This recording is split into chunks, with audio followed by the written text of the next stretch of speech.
बॉलीवुड के सबसे ज्यादा रईस एक्टर में शामिल है सुनील शेट्टी का नाम। ऐसे में उस सुनील शेट्टी के बेटे आहान शेट्टी की बात हो रही है, तो एक बार फिर हम आपको जानकारी देना चाहेंगे कि सच है ये बात कि आहान शेट्टी जो हैं चर्चा में आ गए हैं, क्योंकि आहान शेट्टी हाल ही में इब्राहिम अली खान पटौदी के बर्थडे सेलिब्रेशन के बीच शामिल हुए थे सैफ और करीना के घर पर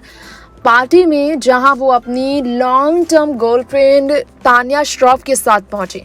आप भी जानते हैं कि आज बॉलीवुड में सुनील शेट्टी भले ही बहुत बड़ा नाम कमा ना पा रहे हो, लेकिन ये सच है कि बॉलीवुड टाउन में बहुत बड़ा नाम है सुनील शेट्टी। 90 के दशक में एक से बढ़कर एक उन्होंने फिल्में की है, जिसके बदौलत और बड़ी अगर देखा जाए तो उनकी संपत्ति जो रेस्तरां की बदौलत है उसकी अगर बात की जाए तो सुनील शेट्टी के नेटवर्थ 10 मिलियन बताई जाती है। लेकिन सक्सेसफुल बॉलीवुड इंडस्ट्री में करियर बनाने के अलावा उन्होंने बिजनेस में, रेस्तरां, बुटीक्स और ऑनलाइन वेंचर्स के मामले में बड़ी कमाई की है।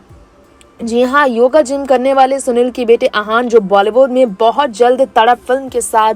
कदम रख रहे हैं, जिन्हें सलमान ने हाल ही में प्रमोट भी किया इंस्टाग्राम पर, उनके पोस्टर को शेयर कर उससे सुनील शेट्टी की बात हो रही है। तो हम ये कैसे बोल सकते हैं कि सुनील शेट्टी के बेटे आहान की गर्लफ्रेंड तान्या अगर उनसे शादी करती हैं तो 134 करोड़ रुपए के संपत्ति के मालिक सेलिब्रिटीज़ के बीच देखा जाए तो सुनील शेट्टी के पास जो संपत्ति है, आपको बताना चाहेंगे जो अरबों की संपत्ति है,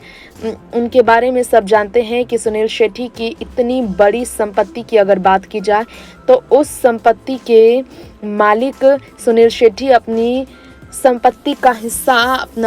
अपने बच्चों को जो देंगे, उसमें भी कोई शक नहीं है कि उनकी बहू के नाम भी अरबों की ये संपत्ति होगी। जी हाँ, बिना फिल्मों के भी वो करोड़ों रुपए कमा लेते हैं बुटीक्स और रेस्टोरेंट के जरिए, जो हमने आपको बताया ही। ऐसे में सुनील शेट्टी के बारे में अगर बात हो रही है तो हम ये कैसे भूल सकते हैं कि सुनील शेट्टी वाकई में अपने बेटे की गर्लफ्रेंड को लेकर कोई आपत्ति नहीं रखते। तो आगे आने वाले समय में अगर आहान शेट्टी शादी करते हैं तान्या श्रॉफ से, तो इन दोनों के पास सुनील की संपत्ति का हिस्सा होगा। नेक्स्ट 9 न्यूज़ से तृप्ति।